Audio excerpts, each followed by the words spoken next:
Assalamualaikum warahmatullahi wabarakatuh. Alhamdulillahirrahmanirrahim. Wassalatu wassalamu ala asrofil anbiya wal mursalin wa ala alihi wa sahbihi ajma'in. Para pendengar, dalam Al-Quran banyak ayat yang berisi seruan khusus kepada orang yang beriman. Karenanya menjadi amat penting untuk kita perhatikan.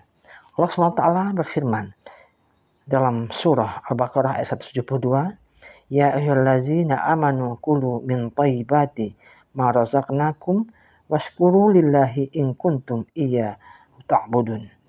Wahai orang-orang yang beriman, makanlah dari rezeki yang baik yang kami berikan kepadamu dan bersyukurlah kepada Allah jika kamu hanya menyembah kepadanya. Para pendengar yang beriman, berdasarkan ayat di atas, ada dua seruan Allah untuk orang yang beriman. Pertama, makanan yang baik. Makan merupakan kebutuhan manusia yang paling utama. Namun kita tidak dibenarkan memakan sesuatu tanpa mempertimbangkan aspek hukumnya. Itu sebabnya Allah SWT menekankan kepada kita untuk makan yang halal dan thayyib atau baik. Rezeki yang thayyib menurut Asyabuni dalam tafsir ahkamnya adalah rezeki yang halal. Maka setiap yang dihalalkan Allah adalah rezeki yang baik. Dan setiap yang diharamkan Allah adalah rezeki yang buruk. Makan yang halal dan thayyib memiliki dua maksud. Pertama, memakan makanan yang secara hukum memang telah dihalalkan. Seperti memakan daging sapi, kambing, kerbau, ayam, dan sebagainya. Kedua, memakan makanan yang diperoleh dengan cara yang halal. Ini artinya meskipun pada dasarnya jenis yang dimakan itu dihalalkan, dia bisa menjadi haram manakala memperolehnya dengan cara yang tidak halal.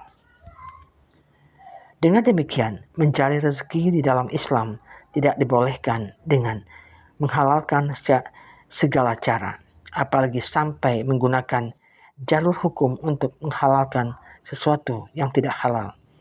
Allah berfirman dalam surah Al-Baqarah ayat 188, dan janganlah kamu makan harta di antara kamu dengan jalan yang batil, dan janganlah kamu menyuap dengan harta itu kepada para hakim dengan maksud agar kamu dapat memakan sebagian harta orang lain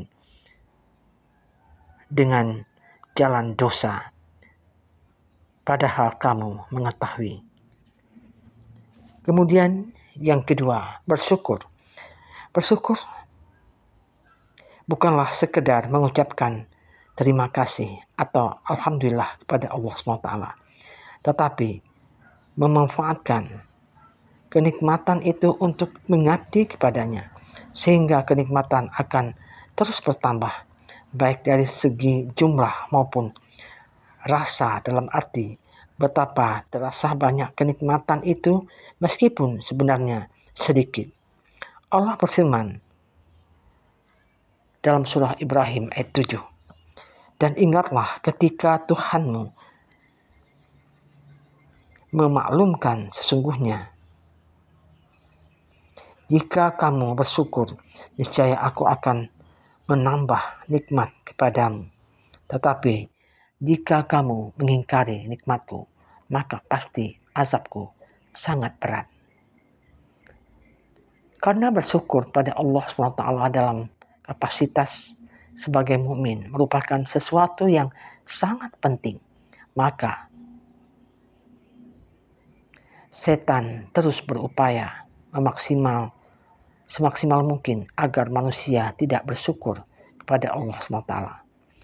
Tekad setan untuk membentuk manusia yang tidak bersyukur dikisahkan oleh Allah dalam Al-Quran, surah Al-A'raf ayat 17. Kemudian pasti aku akan mendatangi mereka dari depan, dari belakang, dari kanan dan dari kiri mereka, dan engkau tidak akan mendapati kebanyakan mereka bersyukur. Oleh karena itu, mari kita senantiasa menjaga diri kita agar kita tidak terpengaruh oleh bujukan setan yang membawa kita menjadi orang-orang yang kufur nikmat. Demikianlah berbagi ilmu pada hari ini. Billahi taufiq wal hidayah. Assalamualaikum warahmatullahi wabarakatuh.